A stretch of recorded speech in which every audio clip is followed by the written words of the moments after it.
Hi, everybody. Welcome back to another edition of VC TV. I think we are going to have a fun episode today. We've been talking a little pre-show. We're a little late this morning because we've been having such a great discussion about everything, including today's topic, what's happening in Africa and what are the opportunities as well. We talked about everything from food to finance to so much more, and we want to share a little bit more of that with you as well here as we are live. And a big thank you to the Token team, to Hasmik and Maria for making today's episode possible. Without them, we couldn't make these shows happen.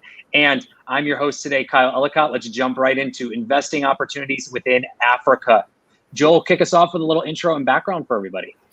Yeah, I'm normally based in Hong Kong, but because of COVID, I'm sitting here in the United States since about over a year ago. But we are a consumer and retail advisory firm. And we have done a lot of work in Africa over the last 10 years in the consumer and retail space. We've been there many times. I have teams on the ground. And I think we're quite excited about the opportunities in Africa, and we'll talk about it during the show. All right. Love it. Tushar, welcome back as well. A little intro, a little background for everybody. Yeah, myself, Tushar Kansal from Consultancy Ventures. We are venture advisors with the Loyal VC. That's a Canadian VC fund which has invested in 160 companies across 35 countries. We are closely networked with 35 global investors. We help guide investments not only into startups but also into VC funds. And myself, my background has been in Big Four at Deloitte and Touche. Have been part of the team at Brand Capital, which is India's largest VC fund, and also raised $2.5 billion for the Russian telecom company Sistema's India unit. Happy to be discussing this very nice topic today here with Kyle and others. Absolutely. Last but not least, Vandana, welcome back. A little intro, a little background for everybody. Yeah, thank you so much for having me here. First of all, I would like to thank the entire team of Latokan VCTV for organizing these events wherein we get to interact with each other globally. And coming to a short, intro about myself, I had my own family office in Singapore and Jakarta. I worked as an investment banker and advisor to family offices and angel investors in Jakarta, Indonesia, helping startups from a diverse background from fintech, B2B tech, all the way to consumer startups. I was raising funds for them and providing them with a range of services just as Convanto does today. And after 15 years of staying in Singapore and Jakarta, I came back to India. I did investments for a bit and then returned to advisory. That is when Convanto was founded. And today, Convanto is the most well-known boutique investment banks in India, led by a female founder. I'm also a venture advisor with Loyal VC, the INSEAD-led Canadian VC fund, having a core portfolio of over 160 investments in more than 35 countries. I'm also a partner with GST Venture Studios, a Silicon Valley-based venture builder. And over the years, I've arranged funding for startups and growth stage companies in diverse sectors like EdTech, FinTech, consumer B2C, B2B, Agri-Tech, Health Tech, Food Tech, Disruptive and Deep Tech, as well as non-tech sectors. And I would recommend all of you to have a look at my website for the wonderful testimonials written by my clients. This month, I've been selected as the top 10 women leaders in wealth management 2021. And my brand Convanto has been selected as one of the top 10 brands in women entrepreneurs. And my expert opinion is often sought by leading business news channels and publications like VCTV, Business World.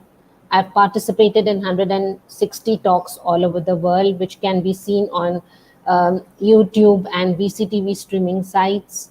I'm connected with 300 investors globally. We are sector agnostic, and typically we do a $1 million to $25 million. And once again, thank you for having me here.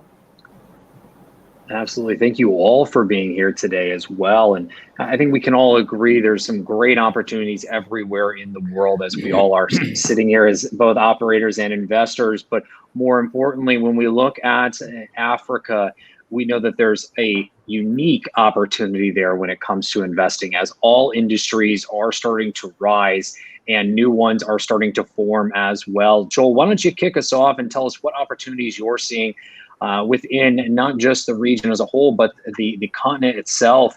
When you think about Africa, what do you see as opportunities, having done so much work there? Well, I think, we primarily deal with sub-Saharan Africa as opposed to South Africa. So the comments are mostly about sub-Saharan Africa. And I think it's really a mixed bag from east to west. It depends on the country. We believe the biggest opportunity in sub-Saharan Africa is Nigeria. The reason it's because it has the largest population and a very, I would say, entrepreneurial culture, but it has a lot of problems as well. It has huge governance problems, infrastructure problems, and the like.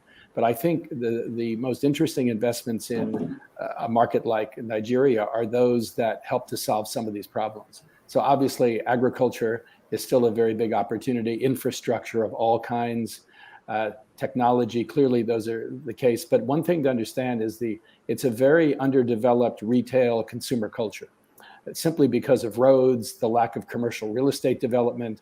So that has, obviously the delivery function technology comes to play. So the more fintech, the more digitization of the retail experience, the less you need to rely so much on infrastructure. People that have money don't want to really go out and drive because the traffic in a place like Lagos is unbearable, like it is in probably Delhi or Mumbai. So tech platforms have come up, obviously, to try to solve and make life much more convenient for middle-class consumers. So, I mean, that's a winded way of saying Africa's got a lot of people, it's got a lot of problems, but on the other hand, there's a lot of opportunities to solve. And we only look at the consumer and retail space and the digitization of that space in our portfolio. And we've worked with the largest Africa funds. And the biggest issue for them is there's always been a lack of who to invest in. There's not a plethora, there's not an overabundance of deals on the table. So you see them fighting for deals, and that raises the valuation beyond where it should, simply because there are not that many good companies in each of these markets. I mean, that's a summary. Yeah, and going one level deeper, I mean, in talks of consumer buckets all industries. Are there maybe one or two in particular that you see as a big opportunity that people should be paying attention to now? I mean, we've talked endlessly about the areas of fintech, even digital assets. We've talked about new food sources as well. I mean, there's plenty of them, but do you have maybe one or two that you could share a little bit more in the consumer space? Well, I mean, I think at the end of the day, I mean, Nigeria, I'm just talking about Nigeria for the moment, but because the cell phone penetration is so high now, as I mentioned before, Kyle, I think these markets are pretty much following the pathway of China and Indonesia to some extent, meaning that the tech part of it is going to be probably more prominent than it is in the United States.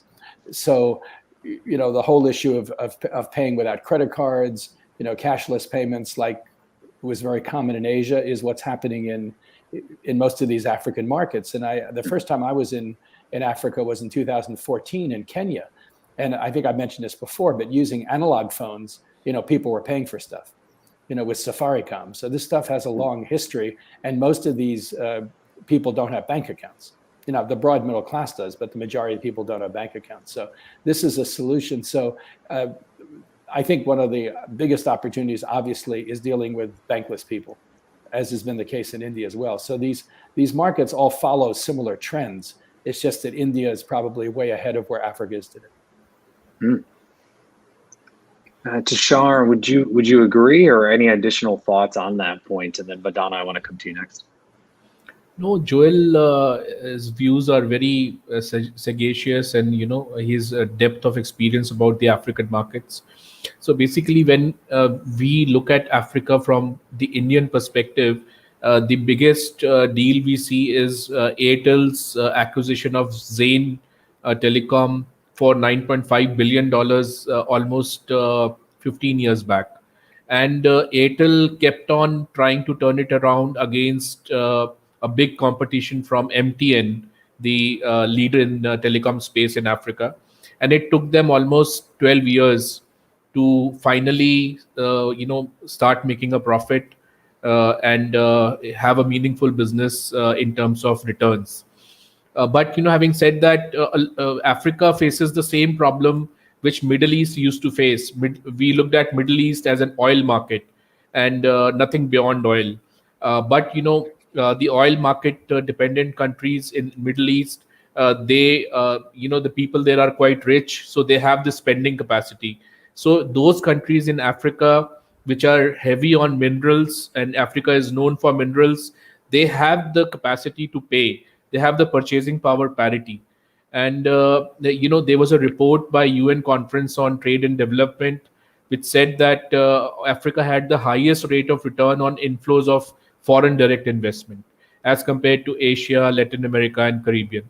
So the profits are there, and there is something about Asian and African jump in terms of technology. So the pagers never happened in Africa. It straight away jumped to mobiles.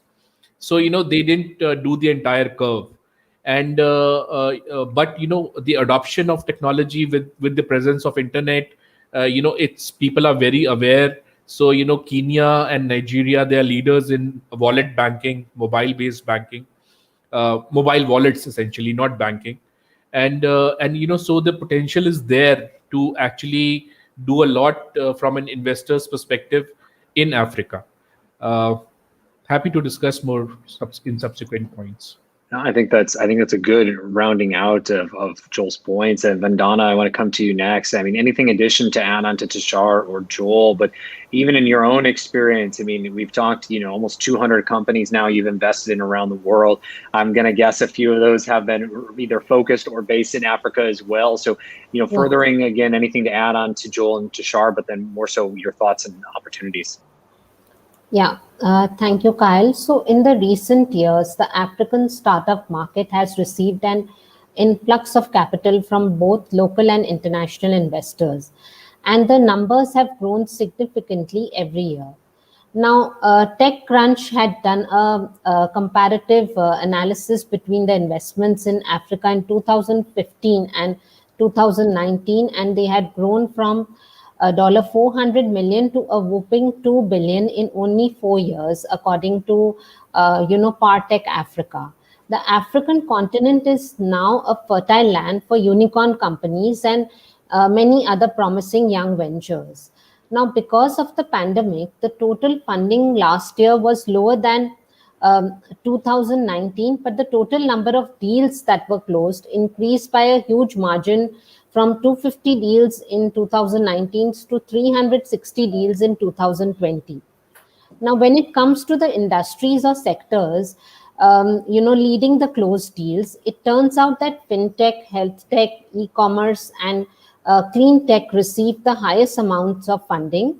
Among the African countries competing for, the most funding, Nigeria, Kenya, and Egypt were at the top of the list of the countries that saw the largest share of investments.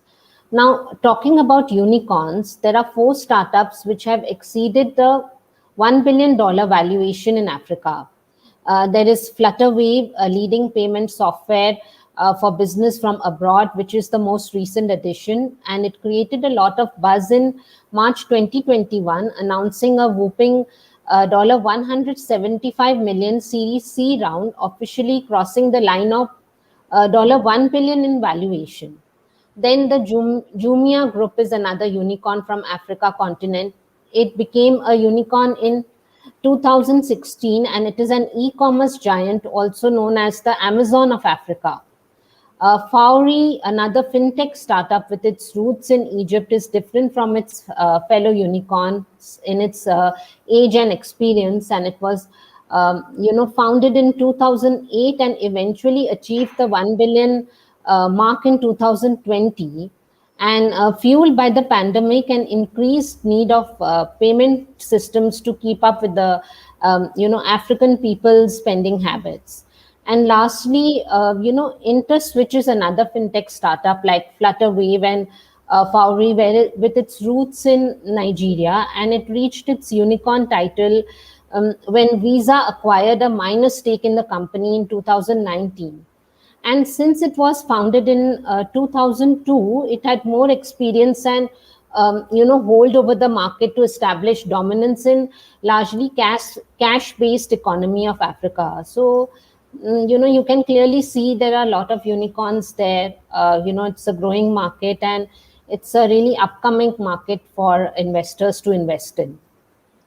Absolutely. Kyle, Yeah, just, please, Joel. I just want to make one point. I mean, the really simple way to look at Africa is what's happened in Indonesia, what's happening in Vietnam, what's happening in Southeast Asia is happening in Africa, just maybe 5 years, 10 years later. So, and what's happening in India. So if you look where the investments went in those markets, e-commerce, cashless payments, digitization of retail, all that stuff, smart local entrepreneurs in Africa are doing the same thing. And some of them are Indian, second, third generation Indian from that are Africans. The Chinese also. And the Chinese, yeah. The other thing is, you're exactly right. If you get on an airplane and you fly to Kenya or Nigeria, which I do regularly, not recently, but but not in the last year. But almost everyone on the plane is Chinese. Right. So the Chinese are there for one thing: to build out the infrastructure and to promote Chinese soft power, to build the ports, to build the railroads, to build the airports, to build all that stuff. So that America is nowhere need to be seen, except for maybe some World Bank people around. So I mean, if you look at what's happening in Southeast Asia and China and India, that's what's happening in Africa. It's just slower, less entrepreneurship, less educated people to be able to execute it. And so if you just follow that path and look for, the trends are the same. Just look for the companies that are doing good stuff. The only other thing I'd say is, very quickly, I have a relationship with a Norwegian development fund called Norfund, which basically is not looking to make money so much as invest to assist local governments. And they've invested a lot of money in the food service sector. The reason is they want to promote agriculture, right? So basically clean agriculture. So that is a huge opportunity. I mean, instead of just killing cows all the time and chickens or whatever. So, but not necessarily plant-based, but the diet in Africa isn't very good. And so some of these government development funds that, for emerging markets actually invest in food service retail because they want to promote the agricultural sector, which, needs, obviously is way behind. I mean, if a place like Vietnam, even though the per capita income isn't very high, it's still an agricultural based country, and people aren't having trouble finding food to eat, and it's relatively cheap. But that's not the case. African diet is heavily starch based. It's not all that healthy. So, excuse me. No, thank you, Joel. And where can everyone find you to continue the conversation? You answered my next question, so I'll figure out how to throw that one to you. Yeah. All right. Well, you can find me on LinkedIn as Joel Silverstein, East West Hospitality Group, or ewhospitality.com, and go to the contact page, and you can find me very easily. Thank you very much, Joel. Vandana, to you. Last pieces of advice for those looking to make their first or follow-on investments in new regions within Africa, and then where can everyone find you?